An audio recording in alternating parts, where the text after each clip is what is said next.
Hey folks, Jen Bernagovich here with All Points Design. That's allpointsdesign.ca. And today we're having the Oregon State University Permaculture Design Pro course office hours. This is the spring and summer course, and we are on our 7th office hour on July 4th here. So we're going to start right off. We have Victor's question. Victor is in Botswana and has a number of questions. So we've got a lot to go through, which will be fun. Victor's not here right now, so we'll, if he pops in, we'll have a conversation with him. So Victor, hello, Javin. I have numerous questions regarding large-scale soil improvement strategies. We have intentions to naturally improve our gravel soil plowing area from what it is into something more productive. Everything grown here doesn't develop to its full potential regardless of seed quality. So grass mulching strategies don't seem to work for us here in Botswana, as it seems to attract an army of termites, even areas not known for termites. We are yet to experiment with wood chipping or cardboard cover over our plowing field. However, as contingency measures increase, or as a contingency measure, in case of a termite problem with the wood chip strategy, how do you advise we manage such a circumstance? So generally, when we're taking a look at an area, we want to pull back and we want to ask, well, what are we trying to do here? And so if we're trying to make this area into a pasture, then we have to ask, what's the problem? Do we not have high enough water holding capacity or fertility and cation exchange capacity? It really depends on what we're trying to do. If we're trying to turn it into a pasture, we have to even pull further back and say, is this a place that wants to be a pasture? Are we trying to move against what the natural succession of that area is trying to do? If we're doing that, we're always going to find problems. There's always going to be work. Generally, if we are encountering termites, which is the case all across East Africa, we have to think, well, if we have a lot of termites, what eats termites? And maybe there's an opportunity to start to work with the problem and turn it into a food source for something else. So typically when we were finding we had lots and lots of termites when we were working in Kenya and Uganda, we ended up making sure that those were areas that were chicken runs, or that we moved chickens to areas so that way they could consume the termites and turn it into chicken and eggs. As we're taking a look at this, we know that termites are going to be after ligands and carbon materials. So even if you do wood chips and cardboard cover, you're just going to invite more termites because you're inviting more of their food source. So generally what I would do is I would switch and start to focus on targeted grazing management. So having grazing animals there for a short amount of time, making sure they don't eat down to the crown of the plant that they're grazing upon. If you eat into the crown, then you've reduced the capacity or sometimes destroyed the capacity for the plant to come back and produce more vegetative matter for them to eat. And this has to do with timing. So you have to watch them and time them. And now you're paying for fencing, or you're paying for some sort of herd management, be it a herder or dogs or other animals that can help to herd those animals. If that's not of interest, then you may want to completely change the strategy for what you're going to do on that piece of land. Because while you can apply compost extracts to increase the water holding capacity because you're increasing the microorganisms, generally that's going to be problematic going into the future. So it really depends on what your constraints are. And Victor, if you were on the call right now, this is when I would say, does that answer your question? But you're not here, so I'm just going to move forward. Number 2, kindly explain inoculated charcoal. What is it? How is it made? And how we use compost tea with it to bring long-term nutrition to the soil. Forgive the silliness if it sounds like it, but will it not serve as fuel in the event of a wildfire and burn the soil itself and life in it like an oven? Okay, great question. So let's pull back again. When we're taking a look at nutrition in the soil, there's a couple of components. So plants work through the miracle of photosynthesis. They take in sunlight and they take in carbon dioxide, and with the ability they have within their vegetative structure, they cut off the carbon, and basically they create water as an exudate, or as a byproduct, H2O. They produce oxygen, and then they produce carbohydrates. Those carbohydrates are then exuded through what's called the rhizosphere, which is a couple of millimeters around their roots and their rootlets. And they attract fungi and bacteria, which is the lowest order trophic order of the soil food web. Now, the bacteria and the fungi will mine different minerals and different elements that the plant needs for nutrition, but those elements aren't available until the next trophic order is predatory upon the bacteria and the fungi. So until the microarthropods, nematodes, and protozoa eat the bacteria and the fungi and then leave what's left or defecate them, those nutritional elements aren't there. Why am I giving you all this backstory? Because you need to understand the broad picture before you start asking, well, what is biochar and how is it different from charcoal and why would we use it? Well, generally what we're trying to do within soil is we're trying to increase water holding capacity, WHC, which means we're trying to increase the surface area of the soil itself. Now, that doesn't mean the surface area on top of the soil. It means we're trying to make sure that the soil particles, the sand, the silt, the clay, and the organic matter that's in the soil that makes the soil texture has more surface area. Now, we know that for volume, if we have the same volume of clay and the same volume of sand, the clay has more surface area because it's a smaller particle size and has more surface area, whereas the sand just has the surface area outside and the volume inside of it has no surface area that water can adhere to through capillary action, which is adhesion and cohesion. Through those two forces, water adheres to surface area. So why is biochar so amazing? Well, biochar is burning carbon material. This can include bones. This can include some types of woody weeds, but mostly it has to do with wood resource that isn't being used otherwise, usually into small chunks. And what we're doing is we're burning that material at a low oxygen level. And what that does is it leads to pyrolysis. So instead of burning or combusting completely, it goes through a very slow, low burn. And what happens is one of the things that people don't understand is that when you burn something, you're burning the gas that comes off the material. You aren't burning the material itself. So as the gas removes from that carbon material, it creates all these amazing pockmarks and areas and basically creates what's called recalcitrant carbon. And so if you take a look at biochar under the microscope, if you look at that in Google search, even that those amazing microscopic images is just these craters within this biochar material. Now, that's just like creating like a Soviet apartment block. It has lots of surface area and will hold water, but it's not necessarily at the height of what it could be. Yeah, you put that into the soil and absolutely that will increase water holding capacity. That will increase places for microorganisms in the soil food web to live. But we could inoculate that with microorganisms. We could inoculate that with urine. We could inoculate that with indigenous microorganisms. All of these different fertility strategies we could inoculate that biochar with, soak it for a couple of hours, and then incorporate it into the soil. And typically biochar is incorporated. It's not just thrown on the surface. Typically you're using what's called a tilther, or you're shoveling it, but you're not really double digging. You're not digging deep and then flipping over. You're just working it into the soil. So if you have mulch, you move the mulch aside, you work it in the soil, and you bring the mulch back. Same thing we do with compost, although compost we can just leave on the surface. So recalcitrant carbon has a hard time reburning because it's recalcitrant, which means it's crystallized carbon and usually doesn't burn. We know this because our biochar was originally discovered in the Amazon basin called terra preta, and terra preta was still there from thousands of years ago. So we know that that's not the case.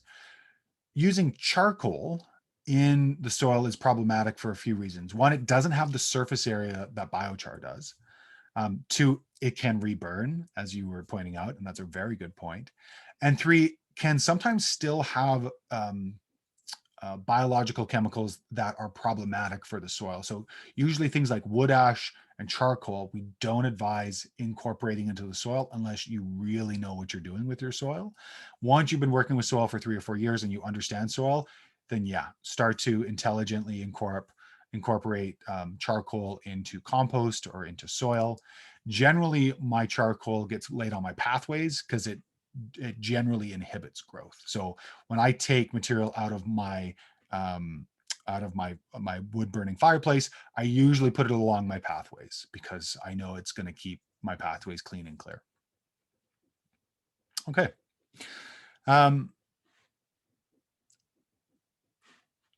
Andrea, do you have any questions about that? Because you're here, and I'd be happy to answer questions about that. And if not, we can just keep moving on through the questions. No, I used on my mother's house. I did put in some the rest ashes more than charcoal into the compost, is that a bad idea to do? Not necessarily. Compost heap, so to say. So it's Yeah. not yet. Yeah. Not necessarily. It's just a question of, you have to really understand, okay, whatever goes into that wood ash is going to then be available for the compost. And putting it into compost is a great way to incorporate that long term. But you have to make sure that you sprinkle it on and put some material on, because what can happen is you can get like a full strata layer of wood ash that's like, a couple of centimeters thick. And then there's no bioturbation, because generally earthworms and other organisms won't cross that barrier. They're not interested in that material usually, because it usually doesn't have a lot for them, because it's combusted, right? It's completely combusted. There's not a lot for them. So, if you have like a bin there and you want to sprinkle some on every time you put on like another layer of house scraps or materials, that would be fine as a way to incorporate it. But generally, I just put it onto my pathways. And do chickens like wood ash for bathing, or it has to be sand? Do you know about it? Like sand, you can give them a bit of wood ash, but I haven't seen any scientific studies, and I have very little anecdotal information from folks and myself who have raised chickens that they use wood ash. Okay, thanks. No worries. 3, I understand that if charcoal is inoculated with compost tea, it must be used within 6 hours or half a day, if not aerated with oxygen, or else the whole becomes useless. Not sure if my understanding is correct. Please recommend a source to study further. Okay, so now we're getting into compost extracts and compost teas. So compost extract, which is what we apply onto the ground, is different than compost tea, which we apply on plants. And they're made differently. So in both situations, we get a volume of water that is non-treated. And so in a lot of urban centers, we're treating our waters with chlorines or chloramides. Chlorines are all right because they off gas within 24 to 48 hours. So if you fill a volume of water, leave it to atmosphere in about 48 hours, that chlorine will off gas. If you have chloramide, it doesn't off gas. And usually you have to apply citric acid or colloidal silver to neutralize the chloramine. And it's a very good reason to have a small amount of rainwater harvesting, even if it's only, a 55-gallon bucket in the urban center, so that way you have non-treated water on a house. So you have that water to use for those types of materials, or you have that water to use for, sorry, we just had somebody pop in. I'm just going to mute them. Hey, Sharon, great to have you here. Or you have that material to use for compost extracts or for fermentations. So fermentations do not like chlorines and chloramines and things like that.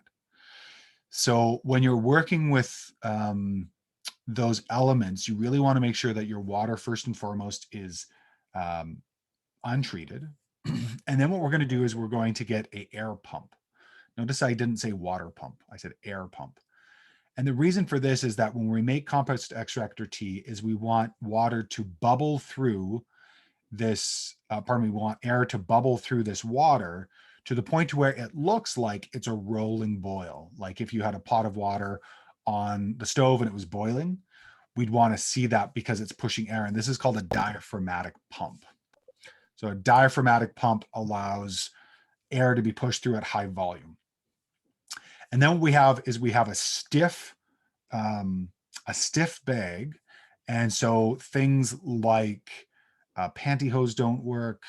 We really need a stiff bag that has a mesh, and we put in really good compost into that. And then we allow the air to knock off the microorganisms and put it into the water solution. And so far, this is true for both compost extract and compost tea. Where things differ is compost extract is truly just an extract. We're just extracting the soil microbes out of the compost and putting them into solution. That's it. And so usually this only takes like a couple of hours. And the population is usually very diverse because it's still the population that was in the compost. All we're doing is removing it. And there is usually no growth in those populations because we haven't fed this solution with anything. So that's compost extract. And compost extract is normally applied to the ground. Compost tea is a different process where we may add certain materials to the compost to grow that compost. So we may add things like fish emulsion. And if we add fish emulsion, chances are we're going to grow more fungals within that material. And that's where we may brew or bubble this aerated compost tea for 24 or 48 hours. What happens in compost tea is because it brews for a longer time, certain populations grow and certain populations die. So we'll usually have a higher populace of certain types of species. And that also means because they've been in there for quite a while, they need to be applied pretty quickly. So Victor's question here about must be used within 6 hours. Yeah, so compost tea generally needs to be used right away, whereas compost extract tends to be stable for a little longer. Generally, in both situations, you want to brew and apply, because then you'll have the highest number of microorganisms and they'll have the highest ability. So usually what we'll do is we'll take that compost extract, we'll soak our biochar, and the soak doesn't need to be long. The soak can be a couple hours and you'll get the same material. The science I've seen on this is a couple of hours is about the same as, 6 or 8 hours. I think you get 1% or 2 more, but the die off and the need to get it on the ground is quicker because, of course, microorganisms need oxygen. And if they're in water and there's no air being put through it, they die. So you need to be able to put them into it right away. So one of my go-to resources for study and a great book is Albert Bates' book, The Biochar Solution. Cool. So moving on to question 4, please explain nutrient carrying electrons in the soil. I do not entirely understand this or how it works or how it all interacts with minerals like calcium, phosphorus, and nitrogen to bring nutrients to plants. Cool. So great question. So sometimes called electrical conductivity, if you get soil tests done. Cation exchange capacity, or CEC, is a relative measure of potential soil fertility. You could think of it as a reservoir. So if we see a high CEC for soils like clay, that means the potential for that soil to hold on to nutrients. A low CEC means that that soil has a lower potential to hold on to nutrients. It's the capacity for a soil to be fertile without acknowledging organic matter. So this is sans organic matter. Organic matter has very high CEC, and the amount of organic matter you have is a direct relation to how much potential fertility you have in your soil. So what CEC means is that all of the different minerals and elements, things like calcium and phosphorus, they all have a charge and a positive charge. So calcium, for example, has a single positive charge. Iron has a 3 positive charge. And most soils, especially in temperate climates, are negatively charged. In tropic climates, especially warm and wet, a lot of those soils are positively charged. And so what happens is a negatively charged soil particle in temperate climates will attract a positively charged cation, like calcium or phosphorus or iron. And that is the ability for that soil to hold on to that mineral and have that mineral there.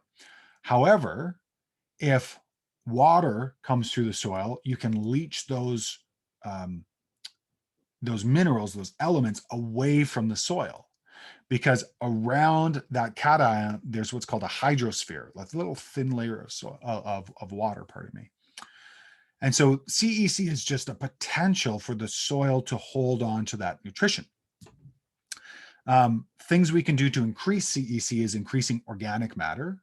And we can increase organic matter by incorporating organic matter directly into the soil or putting on layers of organic matter. Or we can apply compost extracts, increase the soil food web, the microorganisms like we were talking about before, which will increase the amount of interactivity between the soil and the surrounding area, and will increase things like bioturbation, and will increase organic matter because they will create organic matter, because those different types of organisms will actually decompose and eat the different types of organic matter that's in the soil. So CEC is just a potential reservoir of soil fertility. And so if we take a look at this chart, we can see, clay loam has a CEC of 30, silt loam 27, loam 24, sandy loam 17, and loamy sand 9. And a lot of that has to do with surface area. When we have a greater surface area, we have a greater potential to hold water. And clay has a positively and a negatively charged side, so it is inherently more attractive to different elements. Now, what's interesting is that the more hydrogen that's in a soil, the more acidic that soil is. And hydrogen can bump off those different elements, and the plant will actually release hydrogen and will take from these different soil beds. The problem is the more hydrogen that's occupying those spaces, the more acidic a soil is, because pH is actually a measure of the hydrogen of a soil. The problem is that once we move to a more acidic soil, a lot of elements that are not bioavailable become available and are biocides. Aluminum is one of them. So at a pH of 4, now all of a sudden aluminum is bioavailable and will basically start to mass kill life, including the biology and the plants. That whole explanation and a lot more there's a great video I've linked there. It's about 5 minutes long. It goes into it in a bit more detail, but basically CEC is soil fertility, a reservoir of soil fertility, a potential of how much there is. How much of those specific types of minerals are in the soil can be determined with a soil test and a chemical soil test. Can we increase CEC? We can, and we can increase it by increasing organic matter. Can we increase CEC by just applying clay onto a soil? No. So this is where people can get soil texture and soil creation wrong in a big way. This happens a lot with people with horse paddocks. It's too clayey, and so it gets hard in the summer, and so they'll apply sand. Well, sand and clay are basically concrete. So we can't, at our level of interaction with the soil and the implements we have, we can't integrate clay into a soil bed.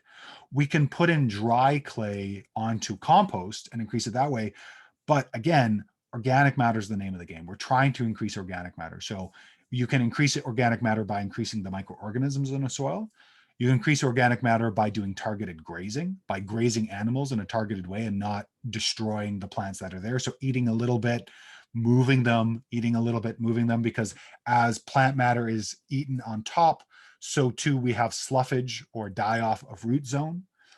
We can increase it by creating microorganisms and applying that onto the soil.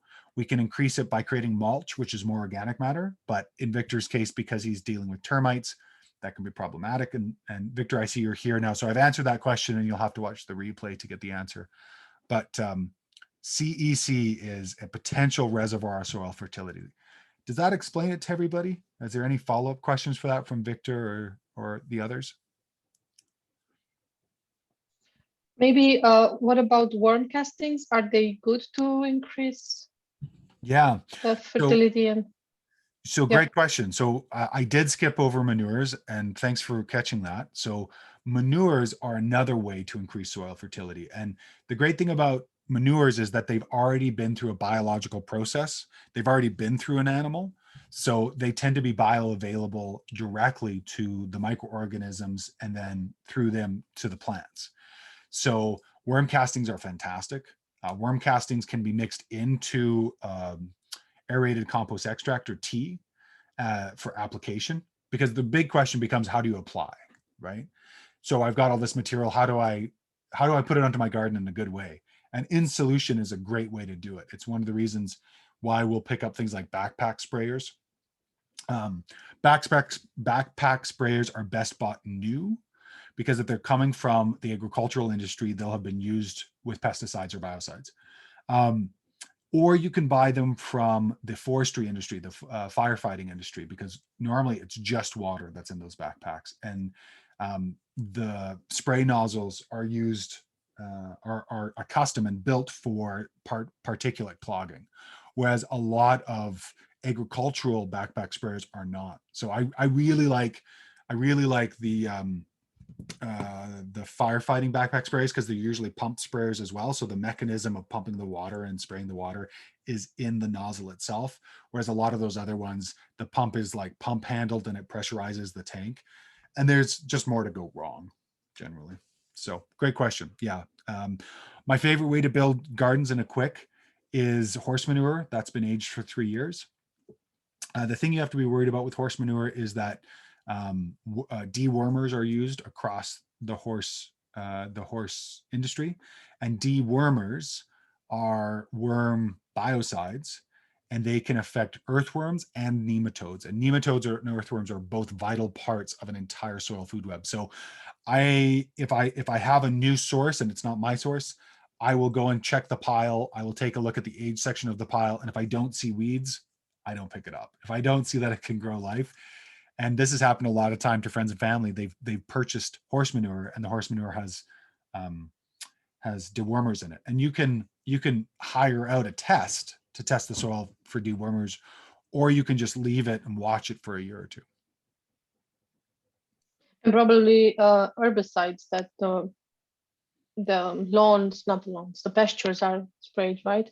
They can also survive, or sometimes, but for most horses, they don't spray those pastures because they're worried about the health of the horse. So horse owners have a embedded interest to not poison their livestock, whereas I think ranchers are a little bit more suspect or susceptible to pesticide salesmen. Oh, it'll be fine, it won't affect your animal, when we know it does. When we know that glyphosate is a neurotoxin, and does affect all mammalia, and life, not just mammalia, it affects insects. So, but great follow-up questions. Any other questions about that?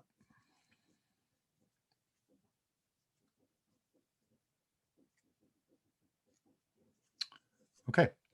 No question for you, Gavin. So far, doing brilliant job. I like the answers. Thank you. Okay, you're welcome, Victor. Thank you so much for your questions, Victor. Really good questions. Really, high-level questions. And you win for most questions asked in a single office hour ever. So, huzzah. The trophy's in the mail. Number 5, regarding swales, I'm wondering about how the integrity of the slope is maintained if the soil underneath is well soaked. Will it not cause landslides or compromise the foundational integrity of structures that are placed downslope? Furthermore, I had a conversation with a staunch anti-swale agronomist. Most agronomists are anti anything that's new. So nothing against agronomists. If you're an agronomist and you aren't, fantastic. But for good reason, you have folks who come out of a PDC, they've taken, normally it's like a 13 or 14 day intensive, or you've taken a part-time like this where there's lots more hours involved. And generally they think they're the bee's knees. They think they know best. And a lot of people will swale everything willy-nilly. I've seen it happen. I was teaching a course at a co-housing community. We talked about swales the week before. It was part-time. We came back the next week. The wife of the husband who was in the course came up and said, "What did you teach my husband?" I was like, "What are you talking about?" He swaled our garden, and he made micro swales that were like 5 inches. And it was just like a washer board, the whole garden. I was like, oh, okay.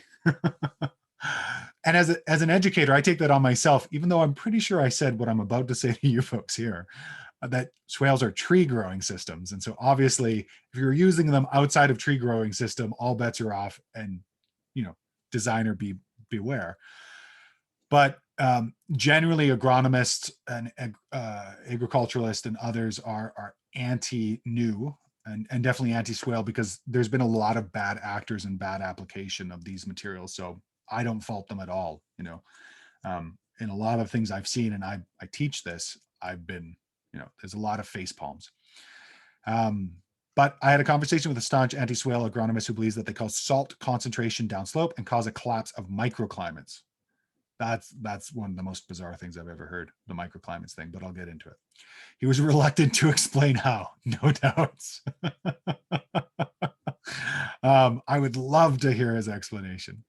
I'm still researching this, but in the meantime, could you perhaps understand what this is all about? Yeah. So a few things. So let's talk about criteria when to apply a swale. So any slope more than 15 degrees or 1/3.75. So 1/3.75 means if you have a rise of 1 and you have a rise and then a run of 1.375, that slope, if that slope moves beyond that steepness, we no longer work with swales. That's really important to understand. For exactly the reason that it can create what's called laminar shift, and you can have transitional slumpage. You can have that uncompacted mound, which is what we work with swales. So swales are uncompacted, on contour, level bottom ditches. And generally they're used to sink water and grow trees. They are a tree growing system. You place a tree on a swale to grow a tree. You can think about them as forest seeds. You know, if you put a swale, you're growing a forest. If you're not growing a forest, you may want to reconsider why you're using a swale. And the reason for this is that trees need water and swales collect water and sink water. And so those trees will use that water. Now, will this eventually recharge watersheds? Absolutely. Will it potentially create springs downslope? It can. Because basically, as the swale and the wetting zone that the swale creates permeates subsurface, it can meet either hard pan or bedrock or impermeable layer or the water table. And then that the water table actually grows. And this is where you can get brand new springs coming up into a landscape. So if you aren't trying to rehydrate a landscape, why are you using a swale? And this happens a lot on the west coast of British Columbia where I work. We get a lot of rain and people put a lot of swales in, and they have wet areas in the winter and they have dry areas in the spring and summer. It's not always the best solution, especially if you're not growing trees. So generally, if you're not growing trees, this is probably not a good conversation. Now, depending on the overland flow that concentrates within the swale and what it picks up, I could see it, concentrating salts if those salts are pre-existing in soil or there's biocides or pesticides. Generally, biocides and pesticides have sodium involved in them, and so you can concentrate it to be sure. What's interesting, though, is that swales are tree growing systems and forests are fungally dominated ecologies, and fungi can usually tie up salt to make it bioinsoluble. And this is what Jeff Lawton and others have found, especially Jeff Lawton's updates. If you take a look at his update videos for Greening the Desert, they had agronomists out, and the fungally dominated soil, because it was a tree growing system, basically tied up the salt in a salty place. So this isn't a place that concentrates salts, it's salty to start off with. So that's fascinating from a viewpoint of what it does. The idea that it creates or collapses microclimates, it can create microclimates by transferring something that is bare, barren, and dying into a forest or into a hedge or a slope. Sure, but sometimes that's the point. You're transitioning a microclimate from one to another. So I agree with their assertion that, can it change a microclimate? Sure, collapsing a microclimate is a funny hubris human approach because we're never thinking about time spans. So I question that. Does that answer the question, Victor? Yes, it does. Because now I'm here, I'm sitting and I'm thinking, and I'm wondering to myself, well, I didn't entirely understand how you arrive at determining the slope and say, well, determining that this is a good enough slope to place a soil. So maybe if you can clarify that. But the one thing that I'm now wondering in my head is, doesn't that make soils, especially in our climate in Botswana, where we don't have a lot of rain, and even if we do, it's often scarce. Doesn't that make them an excellent system to use as fire breakers all over the country? In the forest, for example, let's say, okay, we're going to create a huge swale that crosses the entire district, just to arrest that water and soak it into the water table. Can they be used in that way? Maybe. I'm just curious. Yeah, yeah. So great question. So how do you determine slope? Two ways. Well, lots of ways actually. So one is you can create an inclinometer, which is taking a, I always mix up the two. There's the protractor and the compass, whatever the half-degree circle is. The other one is a point with a pencil, and I always mess them up. But basically, if you've got a protractor, which we used in school, and then flip it upside down, have a string hanging from the center with a little weight and a plumb bob, and basically have somebody standing at your eye level height or holding something like that above slope, you can basically go along the top of that. Oh, I need to figure out what it is. Protractor or compass? I think it's a protractor. Protractor, yeah. Okay, thank you. Yes, it's a protractor. Awesome, thank you. I have severe dyslexia, and if there's two options, I always switch them. So basically, if you're looking at that, and if you're looking at the same height that your eye is at, so you measure your height and you have somebody stand above you, you can get a sense of what the degree is, because basically that plumb bob will move off of 90, because usually it's 0, 90, 180. It'll move off 90, and it's movement off of 90, you minus that from 90, and then you get, oh, it's 10 degrees, it's 12 degrees, whatever. So that can give you a sense of what the slope is. Most smartphones, you can put on a theodolite application, and that theodolite also will give you the same process as that made inclinometer. This is also a great way to measure heights of trees. So if you know the distance from you to the tree and you know the degree, you can use a little bit of trigonometry and you can understand the height of the tree. The other way to do it is to, if you're on a slope, have a measuring stick that's up, and then run a string line between that and the height with a little string level. And then you'll understand what the run is and then what the rise is. And then you can work out what the degree is, or if it's 1 to 3, 1 to 2, 1 to 1. So that's the way to figure out slope. Great question. And can swales be good fire breaks? They can, especially if they are grown on. So generally, vegetation is water rich. And so swales can become these little water zones. And this is one of the great things about swales, is that they can recreate an entire hydrological structure in an area, along with other types of earthwork. So typically here I'm thinking of the Albaida project in Saudi Arabia, created by Neil Spackman. Amazing site, amazing work, done mostly with rocks. And then I'm thinking of a lot of the videos that Andrew's been doing about India as of late, and all of the different water structures, which are generally swales, but they're named something else.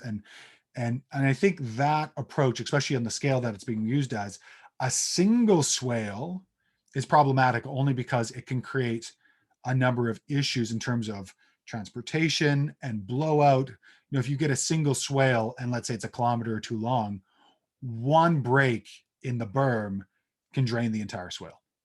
So having a lot of small little decentralized swales can usually be, especially on broad scale, can be more resilient than having a big area. And again, you're planting into these swales, so it's something you consistently want to do. So when we were in Kenya and Uganda, we would take the longest contiguous contour, and usually that would be a single swale. So the highest contour on the landscape was a swale, because we wanted to catch as much water at the top.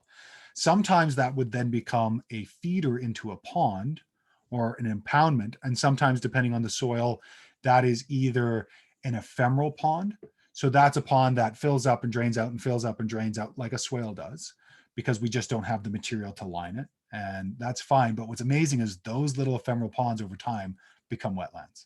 Over time, inevitably, water attracts life, life leaves parts of itself, and generally that will change the soil composition to eventually become what's called a gley, a GLE, gley soil, which is what we see in wetlands and ponds and on the shore of lakes. You know, if you're stepping in there with your rubber boot and you take a step and your boot stays there and your foot comes out, those are gley soils, and those are created because organic matter decomposes over years. So that can be a very useful strategy for a swale, because a swale can then increase the watershed that is being brought into this impoundment of water. And that's one of the ways we use swales, is to increase that watershed capacity. We also use them to overflow a pond. So if this whole pond area gets filled up and then fills up, then it can go into the swale and then can move out over the overflow that we always design into swales. So swales are designed with something called a level sill spillway. And this is either a break in the berm, the uncompacted berm that we do compact, and it's totally dead level to the point to where if it becomes grassed, if water was flowing over it, you wouldn't even see the grass move. And the rule of thumb for that is the square root of the area that is the water capture for the swale in meters squared is in meters how long that level sill spillway is. So if we have, I always have to use the easy one. What square root of 3 is 9? Yeah. So if we have 9 square meters, we would have a 3 meter wide level sill spillway on our swale. Does that answer your question, Victor? Yes, I think it does. I guess what I should do after this is play this back probably 3 or 4 times until I completely get it. But I do get the picture and the gist of where you're headed. Thank you. Okay. And if we need more explanation after you go through it a few times, let me know. I also have my drawing pad here and it's on. So if we need to draw it out, we can do that as well. 6, while on the subject of swales and them being tree planting systems, is it a good idea to develop the bank of a swale into a hugelkultur mound? If they're self-watering as it is taught, they won't get waterlogged as the wood underneath absorbs and holds water, which makes me water. Doesn't the moisture kill plants in winter as it freezes over, if it does at all? Okay, so hugels and swales do not mix. There's a couple of reasons for this. So hugelkultur is buried carbon material. And basically, we want it to be fed by water, but we don't want it to be continuously fed by water. We want the ability for water to come into that hugel and to be absorbed and to drain out at some point. And hugels are not tree growing systems for the very reason that they decompose. So you'll lose 40% of the height of your hugel within the first year to 2 years. So if you put a tree on a hugel, it will die because it can't find purchase. So what'll happen is you'll put that tree or that shrub on that hugel, it'll decompose and it'll get wobbly and you'll never get good root systems. Can you put it above? Sure. Can you put it below? Sure. And I do. If you take a look at allpointsdesign.ca under portfolio, the food forest pilot system on Galliano Island, that's exactly what we did. We planted trees besides hugelkulturs because we are in a 3 to 6 month drought zone and swales didn't make sense. Swales only make sense if you get rain. If you don't get rain, the swale doesn't do much. So hugelkultur is a way of holding moisture over a period of time.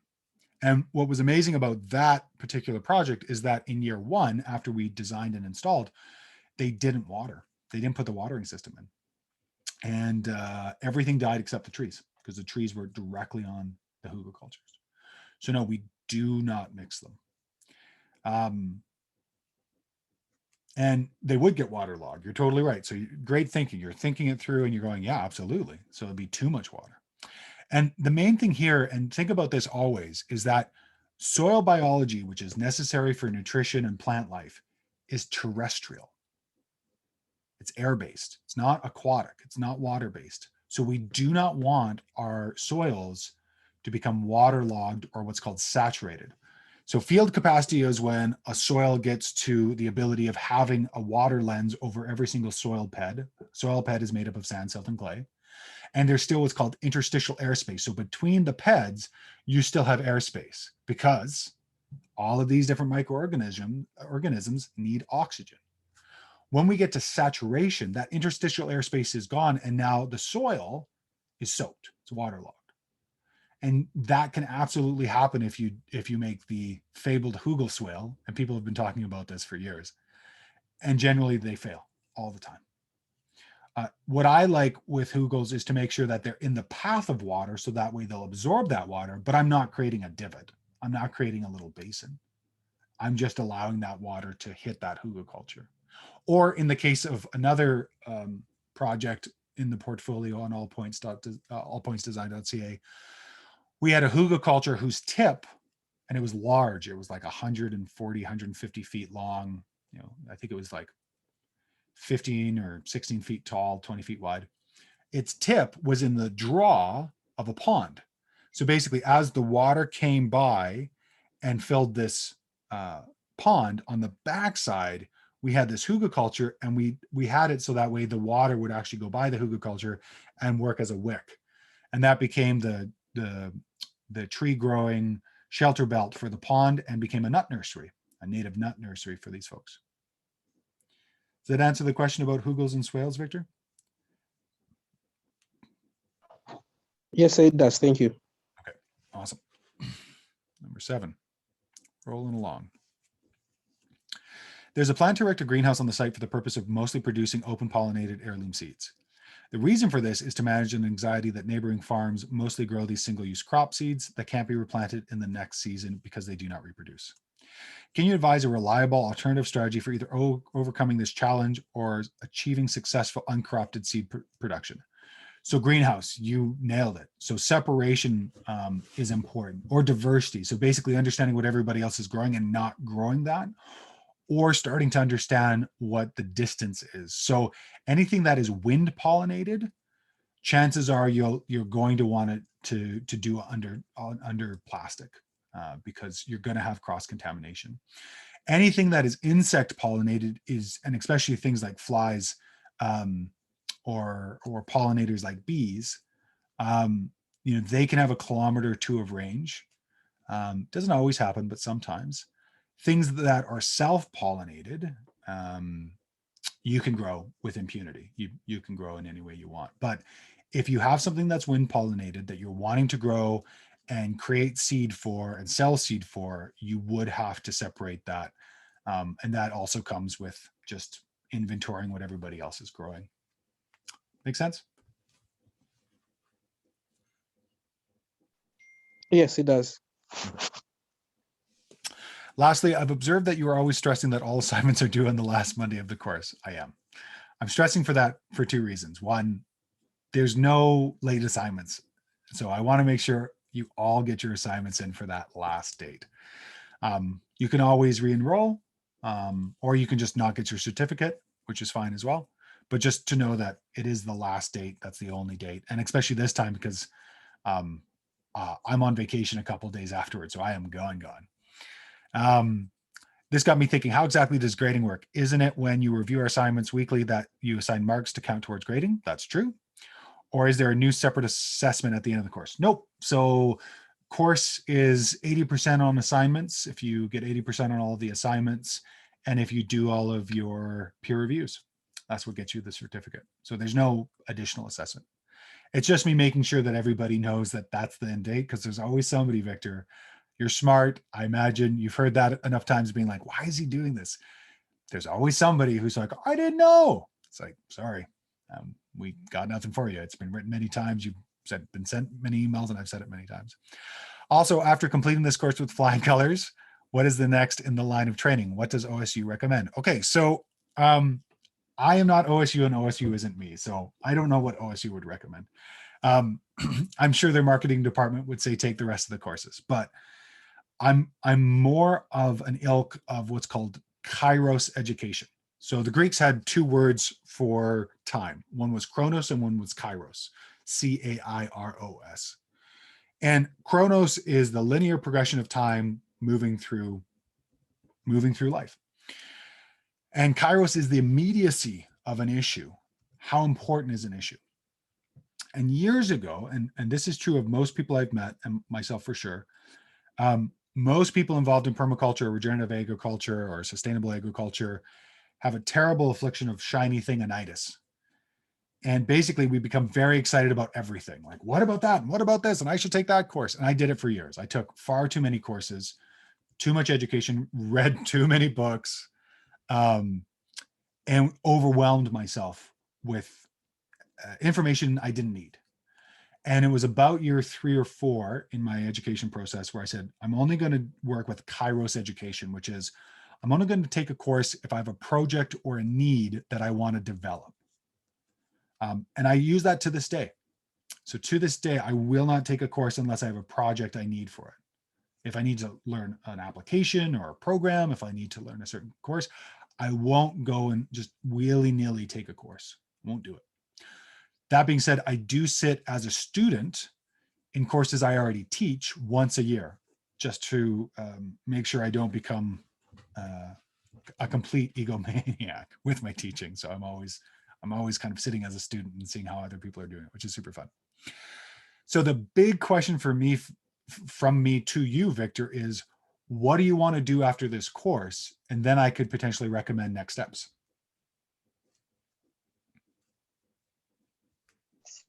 Okay. Yeah, what I want to do immediately after this course is there are a lot of people in the community that I live with, that I associate with, that are looking to basically get out of the cities and go establish off-grid lifestyles. And most of them generally don't know what that is about and how to go about implementing that. So I'm basically taking this course to try to help provide guidance to that, while at the same time I am contributing to preserving our environment, because one of the biggest challenges we're having here in our country is that there's a very clear and observable desertification problem that we need to respond to. So that's the second thing that I'm trying to respond to help contribute towards how can we help to stop this and reverse it in the most natural and non-destructive way possible. That is generally the direction that I'm headed, to try to really establish a very robust and very versatile, should I say, I don't want to use the word framework, but something like a framework or approach to establishing a self-sufficient lifestyle while living off the grid. That's basically where I'm trying to go with this. And also, by the way, it looks like based on the conversations that I've been having, I've been getting quite involved in community projects recently, and it's beginning to look like I am becoming kind of like a reliable and trusted advisor. That kind of freaks me out because I don't have enough experience, but that's what it's looking like. So I'm beginning to look like I'm the go-to guy to go answer difficult questions that have to do with the environment. So that's basically the circumstance that I'm in. So I'm really trying to make sure that I'm careful about making sure that the answers I provide are very relevant and fit for purpose. Okay. And I just have to say that's a beautiful way of approaching it, is being cautious and really ensuring that the level of knowledge that you're passing on is sound. So I really appreciate that. So a couple things there. One of the tools and processes that I picked up, which I'm forever grateful that I have in my back pocket, is the Regrarians platform. And the Regrarians platform is a update of keyline design, but includes a lot of other tools. It's run by Darren O'Doherty and his family. They run a course. I think twice a year, called the Rex. And basically it's going through land design from their framework. Now, they don't do things like sectors. They don't do things like use zones or influences. Instead, they use the Regrarians platform, which is based on the keyline scale of permanence of all things agriculture. So climate, topography, water, access, structure. And I use that as a framework in all of my design work, because permaculture is a tool in my toolbox. It's not my everything. I'm not a capital P permaculturalist. I'm a lowercase p permaculturalist. It's a tool I use. It doesn't define me as a person, which I think some people can get into. They can have this be their whole thing. And that's problematic on a number of levels. So I really like the Agrarians platform and highly recommend their course. Their online community is phenomenal. It's probably the highest level of designers who are actively designing or managing landscapes in the world. And they are focused on production mostly. So it's mostly a production focused conversation. They're raising animals, they're raising livestock, they're doing value add, things of that nature. But that structure, that tool, that process was phenomenal for me. And I'm so glad I have it in my toolbox. The climate resiliency advanced permaculture course in OSU's offering is phenomenal for its ability to get you a sense of what the Copenhagen classification is currently of your site and what it's going to be in 20 to 25 years. And then starting to research different areas that are currently in that future Copenhagen classification and starting to diversify what that planting area will look like. So that was phenomenal for me. That was something that I was so grateful to learn as a process and help develop as well. I think, especially for somebody like you, working with somebody locally who's worked in those areas would be important. A colleague of mine and I are looking at developing a course. Her name's Natalie Topa. She works out of Nairobi and she works all over Africa. I think mostly as of late, she's been working in Sudan, working with displaced people. But her approach is really to create quote unquote water prisons. So to make landscapes that just hold every single drop of water on them as much as possible using a number of earthworks. So we'll be developing some course content about that very, very soon. But I think the other thing is starting to reach out and finding mentors in your local area. And maybe it's Natalie, maybe reaching out to Natalie and seeing if Natalie wants to mentor you. And I'd be happy to pass on her information. Just send me an email either through Canvas or javin@allpointsdesign.ca and I can set you guys up. But finding local mentorship or mentorship that you appreciate. I tend to mentor one or two students after the course. People reach out and they ask for mentorship for the next step. What I can see in terms of your process is, I think there's a couple of offerings you could make. I think one is folks who are looking for land, they found land and they want you to evaluate it for its potential.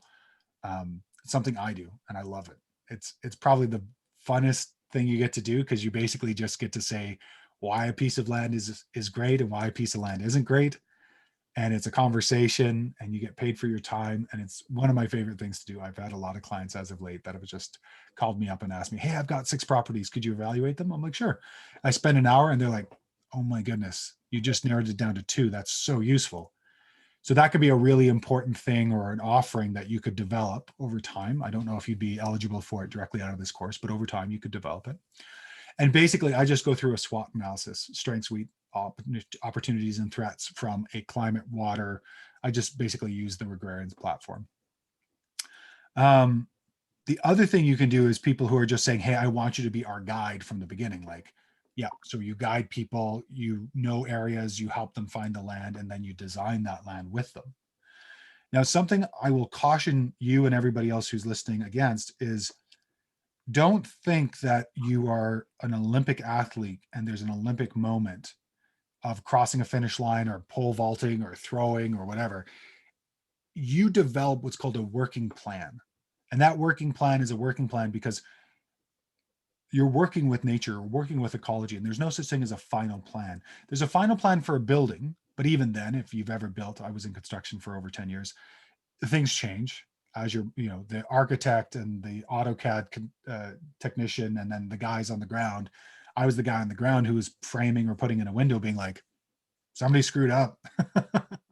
This is a 3 by 2 foot window and the opening is 2.5 feet. This doesn't work. So beyond sometimes, building schematics, design schematics, working plans are always different. So just know that things will change. And sometimes you can develop, and I'm moving more in this direction with some clients, what's called a living design process. So they're on a piece of land. They're like, well, what do I do first? And so, you evaluate a landscape and you're like, well, let's start to reduce the wind here. So the first thing we're going to focus on is a shelter belt, a windbreak. So we'll start there. And sometimes folks really like that. They don't want to wait for a big, hold on. So typically when people hire me, they hire me to create this feasibility report. And this feasibility report has, you know, a ton of maps. It has a full evaluation of like their water assets. It has all of these things, but generally when we develop a map or a design or a pattern or a process, it's kind of generalized. People can work on it. They can reach out from time to time. It's usually a lot more affordable. Things like that, that full understanding are quite a high price point because it takes a lot of my time, and I interview a lot of people and I understand the land. But generally when we're working with a living design process and it's an offer that I make to clients, I just help them along. I give them a block of 10 hours. They call me up, they have me come out. Hey, what would you do here? Well, I think about this and I think about that. I always let people know if it's living design. I don't guarantee anything because I'm not taking that level of interaction with the landscape. But ultimately, I think living design is great because it allows people to become the experts, and you basically help them do that. And that I think is a really valuable piece. So, you know, if you were going in that direction, I would say mentorship and the Agrarians platform would be great first steps. I would say anytime you can pay for a mentor's time directly versus waiting for a course is preferable. That's how I started in this work. I would get paid for a job and I'd pay that directly to a mentor, and then I'd have them go over my work for me. So that worked out well. I would say the other thing to do is anytime you get a project in the ground, take before, during, and after photos. Make sure to get testimonials from clients because generally people are going to want to see what you've done. And I imagine in your community, it's really about word of mouth and what's happening and what's going on. So, you know, having guidance in that in mentorship can be very useful because somebody who's already been there, who's already done that, can save you thousands of dollars, you know, and hundreds of hours of time and sleep, and can make you into what it is you're trying to become. Or pardon me, not make you. They can kind of like training somebody, they can lay out the training regime. And if you do the push-ups and if you run up and down the stairs, so to speak, great, you can become that. If you don't do that, a mentor won't do anything for you, but they can help minimize the distance between where you are and where you want to be by showing you all these issues. And sometimes, you know, this is true for, I have an apprentice for values-based decision-making. This decision-making process I developed off of Alan Savory's holistic management decision-making process. And for years he'd followed me and he reached out and he really wanted to be an apprentice. And he was asking a question about something and I already had the material. So I just gave it to him. And at the end, and I do this with all clients, I just say, what was the value of the conversation today? And he was like, this is it. This is why I reached out to you, because mentorship's so important. I ask a question, you don't just have an answer. You have a worksheet you developed years ago and you have it and you found it because you're so organized. So really, you know, experimenting and reaching out to folks, asking folks for mentorship, asking to become a mentee, an apprentice under them can be phenomenal. Finding mentors that the financial or the value exchange works is important. It's very much like finding medical practitioners. You know, if the first one doesn't work out, don't think they're all not a fit. Just be open to interviewing folks and working with folks. It takes time. It takes a lot of time to find good people. I was lucky that my course was taught by a phenomenal individual and he became my main mentor and is now a very close friend and colleague, and I still run design against him. Oh, and that'd be the last thing I would say is that if not people in this course, find peers in your area or peers in other countries but are still working in tropical dry climates, and get working groups together, get masterminds together, get a group of people who are at your level, meet regularly. And then the thing that developed my design ability more than anything else was what I term red team design. And what it is I have 2 or 3 folks. My mentor is one of them, also now my colleague. He wouldn't like if I called him my mentor anymore because we're very close in terms of our ability. I still think he's light years ahead of me, but in some things he thinks I'm light years ahead of him. But have a group of people that you can give your designs to and just say, tell me why I'm wrong. And if you want to grow in leaps and bounds and grow out of certain portions of your ego that thinks it's smart and great and super, give somebody who you trust and you like, and give them a red marker and say, tell me why I'm wrong. And I haven't had as much growth as when I've given my entire design process. And this is what's great about the template, is with the template, you could hand somebody your template and go, what did I screw up here? And that's what I do these days, is I basically just, I call it Brandon. I say, here's the material. I'm mostly working Google Earth Pro. And so I send him the file. He looks at it. He asks questions. And then he goes, well, have you thought about this, this, and this, and this? And sometimes I have, and I've said no. And I'm like, tell me, let's argue. You tell me, you argue for it, I'll argue against it. But I remember I was doing this job. It was an amazing site. It's on the portfolio. And it was a big incline, and they had 2,100 millimeters of rain a year. They were in the rain shadow. So over 2 meters of rain a year. Where I live, I get 500. I get half a meter. And they were trying to produce chickens, but it's in a temperate rainforest. And so the joke was, we were trying to turn water into chickens. And we created structures. We created structures within the slope that would hold that water and create forage to make the chickens. But I took on the challenge without questioning the challenge. Is this actually a challenge? And this is why values-based decision-making is so important, because the question isn't chicken. The question is, do you absolutely have to be a chicken farmer, or would you be happy being a successful farmer? Well, no, we just want to be a successful farmer. And this was the question that I gave them after a colleague of mine said, why aren't you suggesting ducks? Why aren't you guys working on ducks? And I'm like, oh man, waterfowl. Yeah, waterfowl, of course.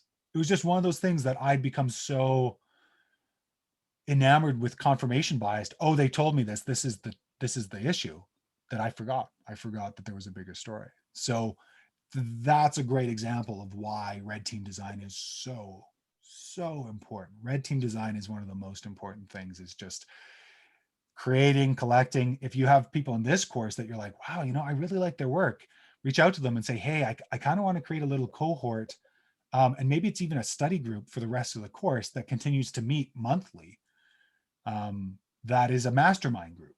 That is like, yeah, we just get together and we talk design. We talk regenerative design. Or maybe it's, you want to bring in somebody and pay for their time, and the group gets to pepper them with questions. So it's like, you've been meeting for 2 or 3 months and you guys have a bunch of questions built up, and you're like, let's just hire Javin for an hour. Let's all pitch in money. And Javin comes in and he gets to answer all these higher grade questions. So that's kind of that step in between you hiring somebody directly and then having a group to do it. But I would say post PDC, if you want to become the it guy in your area, think about what it is you're offering, expand your design process by taking a Agrarians Rex course.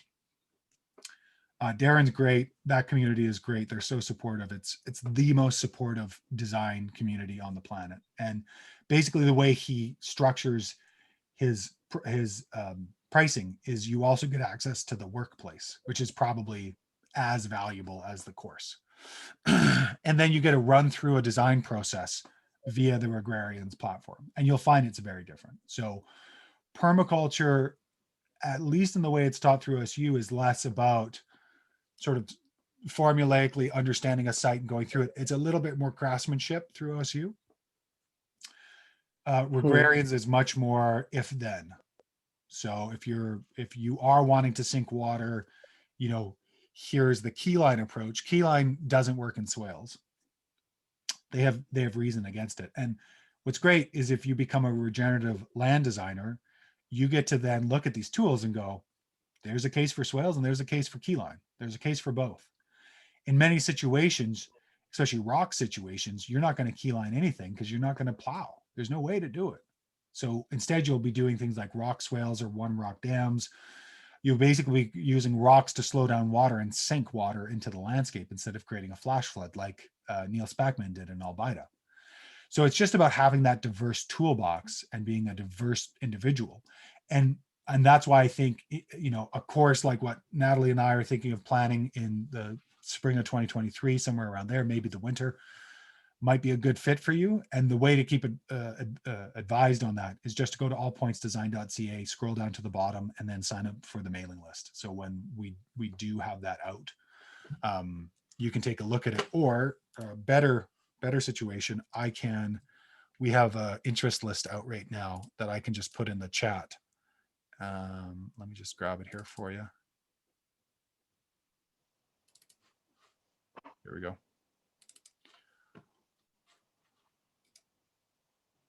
Yeah, awesome. Also share the link for the Regrarian. You said, I think Regrarian. I didn't get that. Yeah, you share that as well. So this is the. I'm also interested. Okay, so that's Natalie's. And then I will send out an email to everybody via Canvas and send it out to you. I'll send that link because it's a specific link. I'll have to find it for you. Whew. Yeah. Victor. And then before you close, I was looking at the current assignment, and I recently learned about a bird. I've lost the picture here. I've been looking for it. The conversation was on WhatsApp with a friend of mine. This particular bird, it flies from Europe. Apparently it's a migratory bird, but it flies all the way from Europe and comes all the way to our country. And I did not know this thing. And I only learned about it recently, that it travels all the way from Europe, across the ocean and across the entire continent, Central Africa, West Africa, all the way to our country. And it ends here. And then it goes back after a while. And this got me thinking, is there a resource somewhere that can educate us on the ecological function of different animals and birds? For example, I know that squirrels, one of the things they do in the ecology, in the environment, is they're like nut tree planting machines that just go out there and just go plant a lot of trees. Such kind of things, such kind of knowledge. Is there a reason? Because I've been looking, I can't find it. I also saw in one of the videos, I think at the previous lesson, I think at the current lesson, I'm not sure, where I can't remember her name now. Oh gosh, man, I'm terrible with names. Natalie, I think, I'm not sure. But she was saying that she was talking about an area in the US that was a desert that was built by a civilian conservation corps. They built some huge soil there. And then she said something that caught my attention. She said that the entire area was seeded by birds. And that blew my mind. And I was thinking to myself, oh, okay. There's definitely something that we don't know about what animals do in the ecosystem or in the environment. So if there's a resource like that basically summarizes that, oh, okay, cows are basically good for this in the environment. Maybe they, decompact the soil or something like that. Is there such kind of a resource? If you do know one, please do share. Thank you. Yeah, great question. I don't know of a centralized resource that does that. It's much more in aggregate. When you start to study ecology and start to understand the coevolution and what different animals do in a landscape, like ruminants, they're browsers, right? So they're consistently eating different elements of the plant life, and that plant life is growing back and becoming actually more fruitful because of the growth and because of the grazing that's done, or the browsing on woody trees. And of course, where there's water, there's life, and where there's life, there's insects, and where there's insects, there's birds. And where birds come in, every time a bird eats, it ingests seeds, and when it alights, when it flies off, it will defecate and have a little fertility package. This is why in prairie areas in Canada. Oh man, that's powerful. This is why in prairie areas in Canada, if you want to find the old fence, just look at the straight forest, because all these birds will land on these fence posts, alight, drop their package, and all of a sudden you'll have this very, very straight forest, which is all along this old fence post, because it was the only place that the bird could land and not be in a place of predation, right? Because birds want to be up high. So a lot of this, Victor, is deep thought and self-study and looking at animals and understanding what they do, and really coming at it from a standpoint of, and this is true for plants as well, it's like, what is your function in the landscape? What do you do here?